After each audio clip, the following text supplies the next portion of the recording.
Hello guys, welcome to TC computer education. সম্মানিত বন্ধুগণ, আজকে আমরা এমএস এক্সেলের শুরু থেকে আরম্ভ করব। হোম ট্যাব, আমরা হোম ট্যাবের ক্লিপবোর্ড, ফন্ট বোর্ড, অ্যালাইনমেন্ট এবং নাম্বার বোর্ডের সকল অপশন শিখব। তো চলুন আমরা দেখেই আসি এমএস এক্সেলের হোম ট্যাবের অধীনস্থ clipboard, font board, alignment board এবং নাম্বার বোর্ডের অন্তর্গত সকল অপশনগুলো আমরা দেখে আসি। আমি এখানে কিছু ডাটা এন্ট্রি করে রাখছি। এক্সেলের ডাটা বিভিন্ন ধরনের হয়ে থাকে, টেক্সট ফরম্যাটেড ডাটা, আবার না numerical value, number formatted data. ঠিক আছে, তো আমি এখানে কিছু ডাটা আমি লিখে রাখছি। তো এখন আমরা এটা হচ্ছে হোম ট্যাব। দেখুন, এটা হচ্ছে হোম ট্যাব। হোম ট্যাবের অধীনে অনেকগুলো অপশন আছে। তো আমরা আজকে সবগুলো শিখবো না। আজকে আমরা ক্লিপবোর্ড শিখবো, ফন্ট বোর্ড শিখবো, তারপরে অ্যালাইনমেন্ট শিখবো এবং নাম্বার শিখবো। ঠিক আছে, আমরা এই 4টা বোর্ডের অন্তর্গত সকল অপশনগুলো আজকে আমরা কি শিখবো। তো ফার্স্ট অফ অল আমরা ক্লিপবোর্ডে দেখি। ক্লিপবোর্ডে হলো কপি, এটা হচ্ছে কপি করার জন্য, এটা কাট করার জন্য। ঠিক আছে, আর এটা হচ্ছে ফরম্যাট পেইন্টার। ঠিক আছে, তো এগুলো অবশ্যই আপনারা জানেন, সহজ, এগুলো এত কঠিন কোনো বিষয় না। আমি দেখাচ্ছি কপি। আমি এখানে কিছু ডাটা লিখে রাখছি। আমি এখানে এই সেলে ক্লিক করে এই সেলের নিচের এই সেলে ক্লিক করলাম, এখানে ক্লিক করলাম, তাহলে সবগুলো সেল কি হয়ে গেল, এই মার্ক করা হয়ে গেল। এখন আমি যদি কন্ট্রোল সি দিয়ে কপি হয়ে যাবে। ঠিক আছে, অথবা আমি যদি কি করি, ESC দিয়ে আমি ডিসিলেক্ট করে ফেললাম। এখন আমি যদি কি করি, আমি যদি এগুলো ডাটাগুলো সিলেক্ট করে এখান থেকে এই যে এখানে একটা বাটন দেখতেছেন কপি, দুইটা ফেজ দেখা যাচ্ছে, এখানে ক্লিক করলে কপি হয়ে যাবে। তো আমরা কিবোর্ড থেকে করি এই কাজটি, সহজ শর্টকাটে কন্ট্রোল সি দিয়ে করি। তো এটা সিলেকশন এখানে কি হয়ে গেছে, চালু হয়ে গেছে। এখন আমি কন্ট্রোল সি দিয়ে কপি করলাম, সিলেকশন চালু হয়ে গেছে, অর্থাৎ এটা আমার কপি করা হয়ে গেছে, এটা ক্লিপবোর্ডে জমা আছে। ঠিক আছে, এখন এটাকে যেখানে আমি পেস্ট করতে চাই, এই লেখাগুলোকে পেস্ট করতে চাই, কপি মানে ডবলি করা আর কি, মানে এই লেখাগুলো আরেক জায়গায় বসাবো, এখানেও থাকবে আরেক জায়গায় বসবে। আমি যদি মনে করেন আরেকটা শিট নিই, এখানে শিট 1 লেখা আছে, আমি এখানে 1 নম্বর শিটে আছি, আমি আরেকটা শিট তৈরি করতেছি। আমি এখানে প্লাস চিহ্নে ক্লিক করব, ক্লিক করলে আরেকটা শিট তৈরি হয়ে যাবে, নিউ শিট হয়ে যাবে। ঠিক আছে, আমি প্লাস চিহ্নে ক্লিক করলাম, আরেকটা শিট 2 লেখা, এখানে শিট 2। আমরা ইচ্ছা করলে এখানে শিটগুলোর নাম রিনেম করতে পারি। এই শিটগুলোর উপরে মাউস কার্সর রেখে আমি যদি রাইট বাটন ক্লিক করি, রাইট বাটন ক্লিক করলে এখানে রিনেম আসবে, আমরা রিনেম করতে পারি। ঠিক আছে, তো আমি এখানে জাস্ট দেখানোর জন্য এটা ক্লিক করছি, আমি রিনেম করব না। শিট 1, শিট 2 এইভাবে থাকুক। ঠিক আছে, তো আমি এখন শিট 2তে আছি। আমি শিট 1-এ এই ডাটাগুলো কী করলাম, সিলেকশন করে কপি করলাম। এখন আমি শিট 2তে যদি পেস্ট করতে চাই, তো আমি যে কোনো একটা সেলের মধ্যে রাখি, কন্ট্রোল ভি দিলে পেস্ট হয়ে যাবে। ঠিক আছে, অথবা এখানে যে পেজ বাটনটি আছে, এই পেজ বাটন দিয়ে আমরা পেস্ট করতে পারি। তো আমরা রেগুলারলি যেটা করি আমরা সচরাচর, সেটা হচ্ছে যে আমরা এখানে আর ক্লিক করি না, আমরা কিবোর্ড থেকে করি কি, কন্ট্রোল ভি দিলে পেস্ট হয়ে যাবে। ঠিক আছে, তো আমি যদি এখানে ক্লিক করি, কন্ট্রোল ভি দিই, তাহলে আমার শিট 1-এর কি ডাটাগুলো এখানে বসে যাবে। দেখুন চলে আসছে, শিট 1-এর ডাটাগুলো ছিল এখানে কি চলে আসছে। ওকে, এটা আমি কেটে দিলাম, শিট 1-এ গেলাম। এখন এখানে ওই যে এটা হলো কপি, আর কাট মানে হচ্ছে যে আমি এগুলো কাট করে মুভ করা, তোকে তুলে নিয়ে যাওয়া। আমি এখানে এটা কন্ট্রোল এক্স দিয়ে কাট করতে পারি, অথবা এখানে যে কেসি দেখা যাচ্ছে সিজার, এখানে ক্লিক করে কাট করতে পারি, বা কন্ট্রোল এক্স দিয়ে করতে পারি। কন্ট্রোল এক্স দিলাম, কাট হয়ে গেল। শিট 2-তে এসে আমি যদি এখানে কন্ট্রোল ভি দিই, পেস্ট হয়ে যাবে। দেখুন এখানে পেস্ট হয়ে গিয়েছে। ঠিক আছে, এখানে রং আসছে, এখানে হ্যাশ দেখা যাচ্ছে, এগুলা ওই যে ফরম্যাট ভ্যালুটা এখানে আমরা ঠিক করে দিতে হবে। ঠিক আছে, কাস্টম আছে। আমি এখানে যদি আমি নাম্বার করে দিই, তাহলে এগুলো চলে আসবে। দেখুন চলে আসছে, এখানে নাম্বার করে দিলে এগুলো চলে আসবে। দেখুন চলে আসছে। ঠিক আছে, তাহলে কাট হয়ে গেল। কেমন, আমি আবার শিট 1-এ আসলাম। আমি এই যে সিলেকশনগুলো আমি ডিসিলেক্ট করার জন্য আমরা কিবোর্ড থেকে ESC মানে স্কেপ বাটনটা ক্লিক করলে চলে যাবে এটা। ঠিক আছে, দেখুন আমি স্কেপ বাটন ক্লিক করতে চলে গেছে এটা। ওকে, তো এখন আমরা ফরম্যাট পেইন্টারটা বুঝবো। ফরম্যাট পেইন্টারটা বোঝার জন্য আমরা এখানে কিছু ফরম্যাটিং দিতে হবে, যেমন বোল্ড দিলাম, আন্ডারলাইন দিলাম, ইটালিক দিলাম, আন্ডারলাইন দিলাম। ঠিক আছে, আন্ডারলাইন এখানে দেওয়ার প্রয়োজন নেই, আন্ডারলাইন তুলে দিলাম। একটু ফন্ট সাইজটা বাড়িয়ে দিলাম। তারপর আমি ফন্টের ক্যালিব্রি আছে, আমি এখানে ফন্ট চেঞ্জ করে দিতে পারি। আমি এখানে একটা ফন্ট চেঞ্জ করে দিয়ে দিই, এই ফন্টটা দিলাম। ঠিক আছে, এখানে ফন্ট কালারটা আমি একটু চেঞ্জ করে দিচ্ছি, ফন্ট কালার রেড করে দিলাম। ঠিক আছে, তাহলে এখানে কিছু ফরম্যাটিং করছি আমরা। ফরম্যাট পেইন্টার বোঝার জন্য আমাদেরকে কী করতে হবে, আমি এখানে মনে করেন এখানে আমি কিছু ফরম্যাটিং করছি। ঠিক আছে, আমি এই কলামটা একটু কালারিং করে দিই, এখানে একটু কালারিং দিয়ে দিলাম। ওকে, এখন আমি যদি চাই এই লেখাগুলোর মতন এই লেখাগুলোকে করতে, এই লেখাগুলোর মধ্যে কোনো ফরম্যাটিং নেই, আমি যদি চাই এই লেখাগুলোকে হুবহু এই লেখাগুলোর মতন করতে, তাহলে আমরা ফরম্যাট পেইন্টার দিয়ে এই কাজটা সহজে করতে পারি। ঠিক আছে, তো ফরম্যাট পয়েন্টার ইউজ করার জন্য আমরা কী করব, আমরা এই লেখাগুলোকে আগে সিলেক্ট করব, যেহেতু এই লেখাগুলোর মতো ওই লেখাগুলোকে করব, ঠিক আছে। তাহলে আমরা এই লেখাগুলোকে আগে সিলেক্ট করব। সিলেক্ট করার পরে আমরা ফরম্যাট পয়েন্টার এখানে ব্রাশ আছে, ব্রাশে ক্লিক করব। ক্লিক করার পরে আমরা এখানে এই লেখাগুলোর মধ্যে আমরা কী করে দিব, ব্রাশ করে দিব বা টেনে দিব। টেনে দিলে দেখুন হুবহু এই যে বাম সাইডে লেখাগুলোর মতন ডাইন সাইডে লেখাগুলো হয়ে গেল, ঠিক আছে। এটার ফরম্যাট পয়েন্টারের কাজ। ওকে, তারপর আসুন এই ফন্ট বোর্ডের কাজগুলো সহজ, আপনারা বুঝবেন। যেমন আমি যদি এই লেখাগুলোকে সিলেক্ট করি, এখানে এলে এটার ফন্ট বক্স, এখানে বিভিন্ন ধরনের ফন্ট আছে, আমরা এখান থেকে ফন্ট চেঞ্জ করতে পারবো, ঠিক আছে। আমাদের যদি কোনো স্পেসিফিক কোনো ফন্টের নাম জানা থাকে, এখানে আমরা এগুলো সিলেক্ট করে এখানে ফন্টের নাম লিখে এন্টার দিলেও ফন্টটা বসে যাবে, যে লেখাগুলো আমরা ফন্ট চেঞ্জ করতে চাই। আর এটা হচ্ছে ফন্ট সাইজ, এখানে ফন্ট সাইজ চেঞ্জ করতে পারবো। এটা হলো শর্টকাটে দেওয়া হয়েছে, বড় এতে ক্লিক করলে ফন্ট ইনক্রিজ হবে, আর ছোটো এতে ক্লিক করলে ফন্ট ডিক্রিজ হবে। আর নিচে এগুলো হলো, এটা বিতে বোল্ড, এগুলো আপনারা জানেন, এমএস ওয়ার্ডে অবশ্যই শিখছেন। আইতে ইটালিক, আর ইউতে আন্ডারলাইন, ঠিক আছে। এখানে আন্ডারলাইনের রাইট সাইডে অ্যারো সাইডে ক্লিক করলে এখানে ডাবল আন্ডারলাইন আছে, বিভিন্ন ধরনের আন্ডারলাইন আমরা এখানে ইউজ করতে পারি, ঠিক আছে। তারপরে এখানে বর্ডার আছে, আমরা বর্ডার দিতে পারি। আমি যদি লেখাগুলো সিলেক্ট করে এখানে দেখুন বটম বর্ডার দিলে নিচের দিকে হবে, নিচে বর্ডার হয়ে যাবে। টপ বর্ডার দিলে উপরে বর্ডার হবে, আর লেফট বর্ডার দিলে লেফটে হবে, রাইট বর্ডার দিলে রাইটে হবে, আর নো বর্ডার দিলে বর্ডার চলে যাবে। অল বর্ডার দিলে অল বর্ডার চলে আসবে। দেখুন অল বর্ডার দিচ্ছি, এখানে সবগুলোর মধ্যে বর্ডার চলে আসছে, ঠিক আছে। এখন আমরা আবার যদি এগুলো বর্ডার দূর করতে চাই, রিমুভ করতে চাই, তাহলে আমরা এখানে নো বর্ডারে ক্লিক করলে বর্ডারগুলো চলে যাবে, রিমুভ হয়ে যাবে, কেমন। আচ্ছা, তারপরে আসুন এখানে কি আছে, আউটসাইড বর্ডার। আমরা যদি এই লেখাগুলো সিলেক্ট করে আউটসাইড বর্ডার ক্লিক করে দিই, তাহলে এই লেখাগুলো চতুর্দিকে কী হবে, মানে আউটসাইডে কী হবে, বর্ডার হবে। এরপরে থিঙ্ক আউটসাইড বর্ডার, এটা আউটসাইড বর্ডারের মতো নেই, তবে থিঙ্ক আউটসাইড বর্ডারের কাজটা হলো যে চতুর্দিকে বর্ডার হবে, মোটা হবে, এটা আর কি, মোটা হবে। তারপরে এরপর দেখুন বটম বর্ডার, ঠিক আছে, বটম ডাবল বর্ডার। এখানে ক্লিক করলে নিচের দিকে ডাবল বর্ডার আসবে। থিন বটম বর্ডার, নিচের দিকে মোটা বর্ডার আসবে। এরপর টপ অ্যান্ড বটম বর্ডার, উপরে বর্ডার হবে, নিচে বর্ডার হবে। আর top and thick bottom border, অর্থাৎ চিকন বর্ডার হবে আর নিচে মোটা বর্ডার হবে। এগুলো আপনারা দেখলে, এগুলোর এখানে দেওয়া আছে, দেখলেই বুঝতে পারবেন কোনটা দিলে কোন ধরনের বর্ডার অ্যাপ্লাই হবে, ঠিক আছে।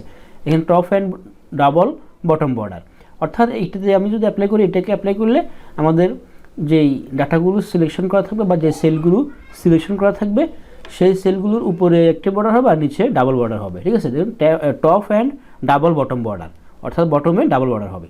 এরপর ড্র টেবল, এখানে পেন্সিল নিয়ে আমরা টেবল ড্র করতে পারি, ঠিক আছে। পেন্সিল নিয়ে টান দিলে টেবল ড্র হবে, বর্ডার ড্র হবে, ঠিক আছে, বর্ডার ড্র হবে।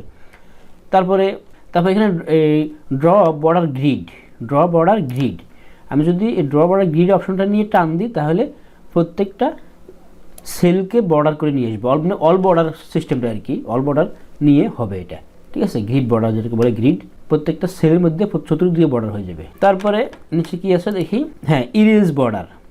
আমরা বর্ডার ইরেজও করতে পারি, বর্ডার কি করতে পারি, ইরেজও করতে পারি।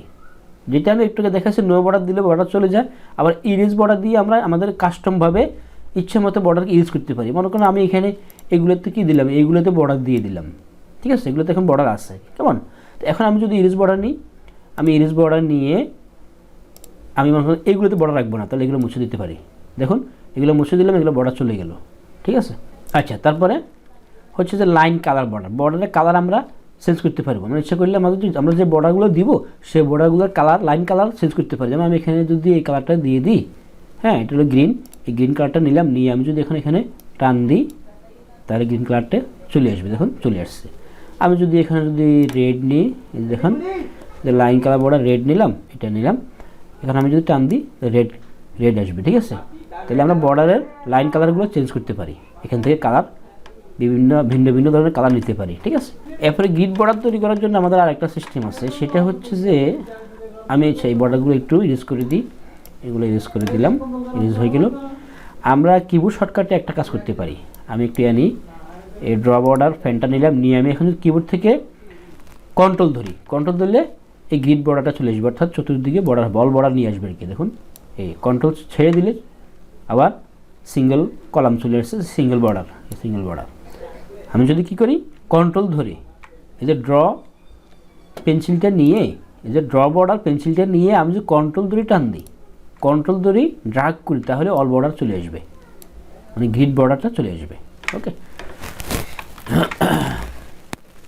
তারপরে আছে এখানে কি আছে দেখি লাইন স্টাইল। আমরা বর্ডার লাইন স্টাইল চেঞ্জ করতে পারি। আমি এখানে থেকে ডট আছে, বিভিন্ন স্টাইলে আছে, মোটা আছে, মোটাটা নিলাম, নিয়ে আমি টান দিলে দেখুন মোটা বর্ডারটা চলে আসছে। ঠিক আছে, ওকে। তারপরে আসুন আমরা আর কি আছে অপশন, নেক্সট দেখি আমরা এই মোর বর্ডার ক্লিক করে আমরা অপশন গিয়ে আমরা করতে পারি। ঠিক আছে, তো এগুলো করার প্রয়োজন হয় না, অবশ্যই কেটে দিলাম। তারপরে আসুন আমাদের এখানে কি আছে, এটা হচ্ছে যে ফিল কালার। আমরা ফিল কালার চেঞ্জ করতে পারি। আমি এই লেখাগুলো সিলেক্ট করলাম, আমি এখানে ফিল কালারটা দিয়ে দিলাম, তাহলে এটা ফিল কালার হয়ে গেল। তো আমরা এবার ফিল কালার চেঞ্জ করতে পারি। তখন আমি এই রোটি সিলেক্ট করলাম, এখানে ফিল কালার একটা দিয়ে দিলাম বা এটা দিয়ে দিলাম। ঠিক আছে, ফিল কালার চেঞ্জ হয়ে গেছে, অর্থাৎ লেখার পিছনের লেখাগুলো আর কি, আমাদের টেক্সটের পিছনে যে ব্যাকগ্রাউন্ড কালার, থিম কালার বা ফিল কালার বলে এটাকে, এটা আমরা এখান থেকে চেঞ্জ করতে পারি। ঠিক আছে, এটা থিম কালার।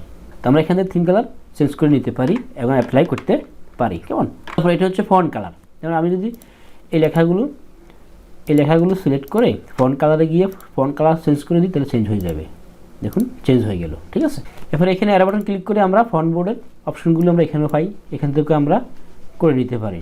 অ্যালাইনমেন্ট বোর্ড, দেখুন আমি অ্যালাইনমেন্টটা বোঝানোর জন্য আমি এটাকে একটু এই সেলের মধ্যে আসি, মনে করেন এই সেলটা দেখাচ্ছি যে ফ্যান। ঠিক আছে, ফ্যান, এই ফ্যানে এটা অ্যালাইন আপনারা দেখবেন এখানে লেফট সেন্টার এরপর রাইট। ঠিক আছে, লেফট সেন্টার রাইট, তারপর এটা টপ সেন্টার, এভাবে আমরা চেঞ্জিং করে নিতে পারি। দেখুন চেঞ্জিং হচ্ছে। ঠিক আছে, অ্যালাইনমেন্ট। তারপর দেখুন এখানে কিবোর্ডটা দেখুন, আবার কিবোর্ডে একটু আমরা এই কাজটা দেখাই।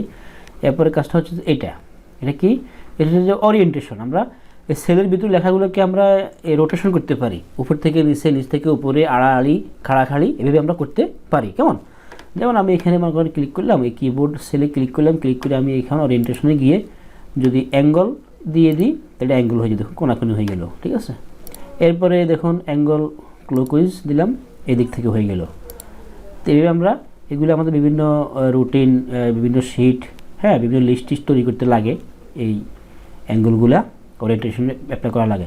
ভার্টিক্যাল দেখুন উপর নিচে হয়ে গেল, উপর থেকে নিচ দিকে। ঠিক আছে, এরপরে আছে আরও কি রোটেট টেক্সট আপ, দেখুন রোট হয়ে গেল, নিচ থেকে উপর দিকে টেক্সটগুলো ঘুরে গেল। কেমন? তারপরে রোটেট টেক্সট ডাউন, দেখুন নিচ থেকে উপর থেকে নিচ দিকে ঘুরে গেল। এরপরে আছে কি ফরম্যাট সেল অ্যালাইনমেন্ট। ঠিক আছে, এখন আমরা যদি এখানে ওরিয়েন্টেশনগুলো দিছি, এই ওরিয়েন্টেশনগুলো আমরা রিমুভ করতে চাই, তাহলে আমরা এখানে যাব, এই ফরম্যাট সেল অ্যালাইনমেন্টে যাব, গিয়ে আমরা এখানে 0 করে দিব। এখানে 90 মাইনাস আছে, আমরা এখানে 0 করে দিতে পারি। এখানে 0 করে দিলে এটা আগের মতো হয়ে যাবে। দেখুন আগের মতো লেফট টু রাইট হয়ে গেল। কেমন? আর এটা হলো merge and centre. Merge centre কি? মার্জ সেন্টার হচ্ছে যে অনেকগুলো সেলকে একটা সেলে রূপান্তরিত করা। ঠিক আছে, যেমন আমি দেখাচ্ছি, আমি এই সেলগুলো সিলেক্ট করলাম, করে আমি মার্জ অ্যান্ড সেন্টার দিলে এটা কি হয়ে যাবে, এই সকল যে সেলগুলো আমি এখন কি করছি, মার্ক করছি, এই সেলগুলো সব কি একটা সেলে রূপান্তরিত হয়ে যাবে এবং মাউস কার্সরটি সেন্টারে চলে আসবে। দিলাম, ডাবল ক্লিক করলাম, দেখুন আমাদের কি মাউস কার্সরটি সেন্টারে আছে। এটা হলো মার্জ অ্যান্ড সেন্টার। ওকে, আর আমরা যদি আনমার্জ করতে চাই, তাহলে আবার এখানে ক্লিক করলে আনমার্জ হয়ে যাবে, অর্থাৎ আগের মতো হয়ে যাবে। ঠিক আছে, এখন আমরা নিচে এখানে অ্যারো বাটনে ক্লিক করলে আর অনেকগুলো অপশন দেখব। মার্জ অ্যান্ড সেন্টার, এরপরে হলো যে মার্জ অ্যাক্রস। মার্জ অ্যাক্রস হলে আমরা যেই যতগুলো রো আমরা সেট করে নেব, প্রত্যেকটা রো কি হয়ে যাবে, মানে রো হিসেবে এগুলো কি হবে, মার্জ হবে, কলাম হিসেবে না। দেখুন আমি মার্জ অ্যাক্রস করলাম, রো হিসেবে কি হয়ে গেল, এগুলা মার্জ হয়ে গেল, এই একটা। ঠিক আছে, এটা মার্জ অ্যাক্রস। তারপরে মার্জ সেল দিলে শুধু সেলগুলো মার্জ হবে, আর মার্জ দিলে আবার আগের মতো হয়ে যাবে। আর মার্জ দিলে আগের মতো হয়ে গেল। এখন মার্জ সেল করব, মার্জ সেল করলাম, মার্জ সেল হয়ে গেল। তো মার্জ সেল আর মার্জ অ্যান্ড সেন্টার, তো এটা পার্থক্য হলো, মার্জ অ্যান্ড সেন্টার করলে আমাদের মাউস কার্সরটি সেন্টারে আসবে, আর শুধু মার্জ সেল করলে আমাদের মাউস কার্সরটি সেন্টারে আসবে না, লেফটে আসবে। দেখুন আমি এখানে ডাবল ক্লিক করলে আমাদের মাউস কার্সরটি দেখবেন যে লেফটে, এদিকে দেখুন, এইদিকে মাউস কার্সরটি। ঠিক আছে, এদিকে মাউস কার্সরটি কী করতেছে, এটা লাফালাফি করতেছে। কেমন, এখন আমি এটাকে আনমাস্ক করতে চাইলে করতে পারবো। এখানে ক্লিক করব, ক্লিক করে আনমাস্ক দিলে হয়ে যাবে। ঠিক আছে, তারপর আসুন এখানে এই যে নাম্বার বোর্ডে এখানে রাফ টেক্সট। রাফ টেক্সট কি? রাফ টেক্সট হচ্ছে আমাদের সেলের ভিতরে, একটা সেলের ভিতরে লেখা যদি বেশি হয়ে যায়, বড় হয়ে যায়, তাহলে লেখাগুলো বাইরে হয়ে চলে যায়। যেমন আমি এখানে লিখলাম মাই কান্ট্রি COUNTR। দেখুন আমি এই সেলের মধ্যে লিখছি, কিন্তু আমার লেখাগুলো বড় হওয়াতে এটা বাইরে চলে গেছে। এখন আমি যদি এটাকে রাফ করতে চাই, এই সেলের ভিতরে ঢুকাতে চাই, হ্যাঁ, আমি লেখা সবগুলোকে যদি এক্সেলের মধ্যে ঢুকাতে চাই, তাহলে রাফে ক্লিক করব, তাহলে ঢুকে যাবে। দেখুন এই লেখাগুলো সব এক্সেলে চলে আসছে। আর এখানে হচ্ছে যে আমাদের লেখা লেফট টু রাইট লেখা টেক্সট ডিরেকশন আর কি, আমাদের লেখাগুলো কোনখান থেকে কোন দিক থেকে কোন দিকে হবে, আমাদের লেখাগুলো কোন দিক থেকে কোন দিকে হবে, উপর থেকে ডান থেকে বামে হবে না বাম থেকে ডানে হবে। আমাদের লেখা যদি যেমন ইংরেজি লেখা, বাংলা লেখা, আরও আদার্স অন্য লেখা আছে, এগুলো কি বাম থেকে ডান দিকে হয়। আর কিছু কিছু লেখা আছে কি ডান দিক থেকে বাম দিকে যায়, যেমন আরবি লেখা, উর্দু, ফার্সি লেখাগুলো ডান দিক থেকে বাম দিকে যায়। তো আমরা এই টেক্সট ডিরেকশনটা এখান থেকে চেঞ্জ করে দিতে পারি, এখান থেকে। ঠিক আছে, এই left to right, right to left. তারপরে আসুন নাম্বার বোর্ডে, এখানে আমাদের এখানে নাম্বার বোর্ডের সর্বপ্রথম আমরা উপরে একটা বক্স দেখতে পাচ্ছি, এখানে একটা বক্স আছে। এখানে আমাদের যে আমরা যে এক্সেলের ডাটাগুলো লিখবো, ডাটা ভ্যালু, ডাটা ফরম্যাটগুলো আমরা এখান থেকে চেঞ্জ করতে পারি, কারণ এক্সেলে বিভিন্ন ফরম্যাটের ডাটা থাকে। যেমন আমি এখানে এর বাটন ক্লিক করে দেখা যাবে এখানে জেনারেল আছে, অর্থাৎ নো স্পেসিফিক ফরম্যাট। জেনারেলে কোনো বিশেষ কোনো স্পেসিফিকে থাকবে না, ডাটাগুলো এটা জেনারেল হিসেবে থাকবে। ঠিক আছে, তো এই নিচে নাম্বার আছে। দেখুন এক্সেল ডাটা নাম্বার হতে পারে, কারেন্সি হতে পারে, অ্যাকাউন্টিং হতে পারে, short date, long date, time, percentage, তারপরে ফ্র্যাকশন, তারপরে সাইন্টিফিক, কেমন, এগুলো হতে পারে। তো আমি এখন যদি এখানে লিখি যদি 125, তাহলে এখন এটা জেনারেলে থাকবে। ঠিক আছে, এখন আমি যদি এটাকে এখানে নাম্বারে দিয়ে দিই, তার নাম্বার চলে আসবে, যে নাম্বার এখন নাম্বার ফরম্যাটে আছে। আমি এখানে যদি একটা টেক্সট লিখি NAME নেম লিখলাম, লেখার পরে আমি এটাকে যদি এখন ক্লিক করি, তো জেনারেলে আছে, এটা জেনারেলে। এখন আমি যদি এখানে এটা লিখি 12, তারপরে 8, তারপরে 2024, এখন দেখুন এটা ডেট ফরম্যাটে চলে আসছে, এখানে ডেট অটোমেটিকভাবে চলে আসছে। তো আমরা এক্সেলের ডাটাগুলো বিভিন্ন ফরম্যাটে হয়ে থাকে, ডেট ফরম্যাটে, নাম্বার ফরম্যাটে, ঠিক আছে, কারেন্সি ফরম্যাটে। যেমন আমি এখানে যদি 125 লিখছি, আমি এখানে যদি কারেন্সি দিয়ে দিই, দেখুন এখানে কারেন্সি সাইন আছে, ডলার সাইন। আমরা এখানে ক্লিক করে আমরা এখান থেকে কারেন্সির ডলার সাইনগুলো চেঞ্জ করতে পারি, যেমন ইউরো আছে, ডলার আছে, ঠিক আছে, রুপিস আছে, কেমন। তো আমরা এখান থেকে মোর অ্যাকাউন্টিং ফরম্যাটে গিয়ে আমাদের বাংলাদেশি টাকার যে টাকা সিম্বল একটা আছে ওইটা আনতে পারি। যখন আমি এখানে অ্যাকাউন্টিংয়ে আসলাম, এখানে সিম্বলে অ্যারো বাটনে ক্লিক করে আমরা এখানে বাংলাদেশ খোঁজ করবো বা দেখবো বাংলাদেশ কোথায় আছে, এই যে বাংলাদেশ, এটা দিলাম, ওকে দিলে এটা বসে দিই। দেখুন 125 টাকা হয়ে গেল, কেমন। তারপরে এর পার্সেন্টেজ, এখানে আমরা পার্সেন্টেজ অ্যাপ্লাই করতে পারি। এখানে কমা, আমরা নাম্বার ভ্যালুগুলোর মধ্যে কোনো সংখ্যার মধ্যে কমা অ্যাপ্লাই করতে পারি। আর এটা হচ্ছে যে আমাদের যে ডেসিমাল, দশমিকের পরে যে ডিজিটগুলো, সেটা আমরা কমানো বাড়াতে পারি। যেমন এইদিকে দিলে বাড়বে, কমবে, আর এদিকে দিলে বাড়বে। ঠিক আছে, 3টে হয়ে গেছে। এখন আমি যদি এখন এই যে রাইট সাইডে যে একটা অ্যারো আছে, এখানে ক্লিক করলে কমে যাবে, ক্লিক করলে একবারে কমে গেছে, এখন আর নাই। এদিকে দিলে আর লেফটে ক্লিক করলে বাড়বে।